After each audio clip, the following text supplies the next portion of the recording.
There is a strange kind of guilt that follows you when you know you want more, but you keep acting like you don't. You can see the life you want in your mind so clearly, yet when it is time to move, something inside you goes quiet, heavy, almost frozen. People may call it laziness, because from the outside it looks simple. You delay things. You avoid starting.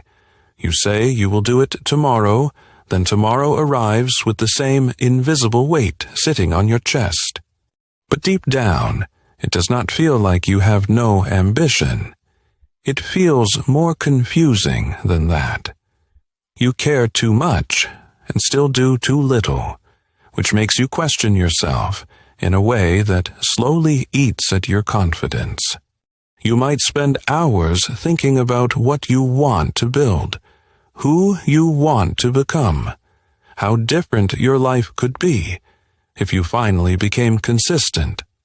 But when the moment comes to take one small step, your mind suddenly becomes tired, distracted, or strangely uninterested. That gap between desire and action can become painful. Not because you are doing nothing, but because inside you are never really resting. Your body may be still, but your mind keeps running laps around everything you should be doing. This is why lazy but ambitious often feels so exhausting. You are not peacefully doing nothing. You are judging yourself while doing nothing, worrying while doing nothing, imagining a better future while feeling stuck in the same place. Sometimes, the problem is not that you lack discipline. Sometimes, the problem is that your ambition is attached to fear. You don't just want success. You need it to prove something, repair something, escape something, or finally feel like you are enough. And when a goal carries that much emotional weight, starting can feel dangerous, because starting means the dream becomes real, and once it becomes real, it can be judged, measured, rejected, or failed. So the mind protects you in a quiet way. It keeps the dream in your imagination, where it is still perfect. As long as you do not fully try, you never have to fully face the possibility that you might not be as capable as you hoped. This is one of the hidden reasons procrastination can become addictive. It gives you a temporary escape from the fear of not being good enough. For a moment, delay feels safer than effort. But later, the safety turns into shame. You start asking yourself why you keep wasting time. You tell yourself you are weak, unserious, undisciplined, maybe even broken. And that shame makes the next attempt feel even heavier. The pattern feeds itself. You avoid the task because it feels emotionally loaded. Then, you feel guilty for avoiding it. Then that guilt makes the task feel even bigger, darker, more personal. Over time, even simple actions start to feel like proof of your entire identity. Writing one page is no longer writing one page. It becomes a test of whether you are talented, committed, intelligent, and worthy of the future you keep imagining. That is too much pressure for one small action to carry. No wonder your mind tries to escape it. No wonder you suddenly feel tired, right when you need to begin. There is also a deeper conflict many people do not notice. Part of you wants change, but another part of you is attached to the familiar version of yourself. Even if that version is unhappy, it is predictable. Success can threaten your old identity. If you grow, people may expect more from you. If you improve, you may lose the excuse that protected you. If you become visible, you may attract criticism, envy, or pressure.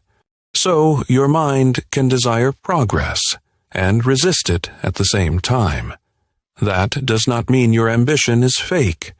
It means your nervous system may not experience growth as pure excitement. It may experience it as exposure.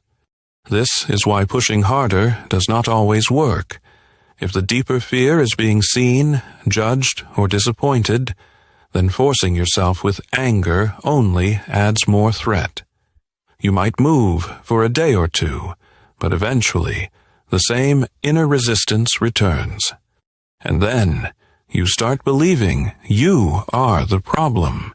But sometimes what looks like laziness is actually emotional avoidance. Not avoidance of work itself, but avoidance of the feelings that work awakens.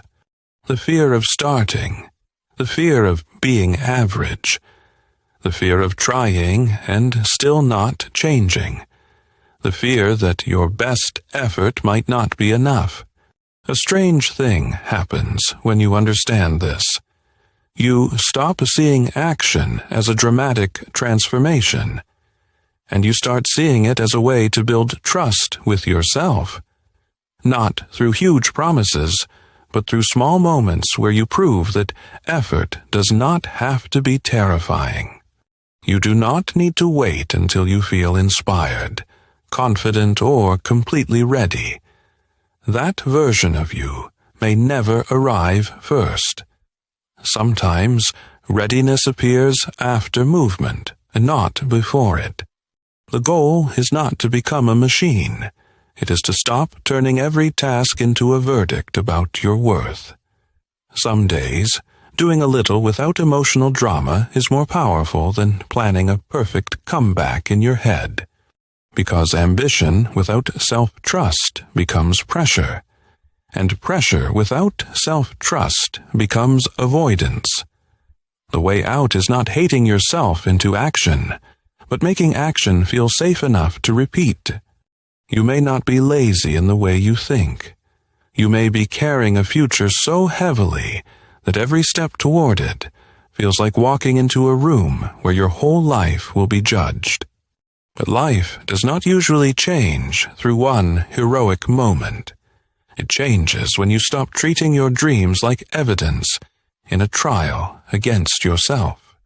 Maybe the quiet shift is this: you can want more without punishing yourself for not being there yet. And you can begin again, not because you finally became a different person, but because you stopped making every beginning feel so impossible.